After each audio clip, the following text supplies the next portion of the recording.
ई गज़ल दड़े शेर खां रियाज़ अली पली जे चूंड कयो आहे। तूं मुंहिंजी ज़िंदगी, तूं मुंहिंजी ज़िंदगी, तूं मुंहिंजी हर ख़ुशी, तोखां सवाइ मुंहिंजो केरु आहे, तूं ख़ुशि हुजी मुंहिंजो ख़ैरु आहे। तूं दर्द ॾे बिना तोरे, तूं दर्द ॾे बिना तोरे, मां सिर छॾियां पंहिंजो घोरे। सिर मुंहिंजे जो ख़ैरु आहे, तो सवाइ मुंहिंजो केरु आहे, तूं ख़ुशि हुजी मुंहिंजो ख़ैरु आहे। मुंहिंजो वचन आहे तोखे राज़ी रखणु, मुंहिंजो वचन आहे तोखे राज़ी रखणु, हर हुकुम तुंहिंजे खे लबेक चवणु।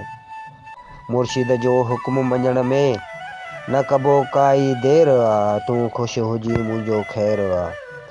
सदाईं तूं मूंखे सूर ॾिना, सदाईं तो मूंखे सूर ॾिना, घटि की न कयो ई भरपूर ॾिना। मुंहिंजी दिलि में न का तो लाइ वेर आहे, तूं ख़ुशि हुजी मुंहिंजो ख़ैरु आहे। साह खां वधि तोखे चाहियो आहे, साह खां वधि तोखे चाहियो आहे, सलीम हर वक़्तु तोसां निभायो आहे। तूं दिलि खोले पियो दर्द ॾीं, पोइ बि कॾहिं न कयो पोयूं पेर आहे, तूं ख़ुशि हुजी मुंहिंजो ख़ैरु आहे, तूं ख़ुशि हुजी मुंहिंजो ख़ैरु आहे।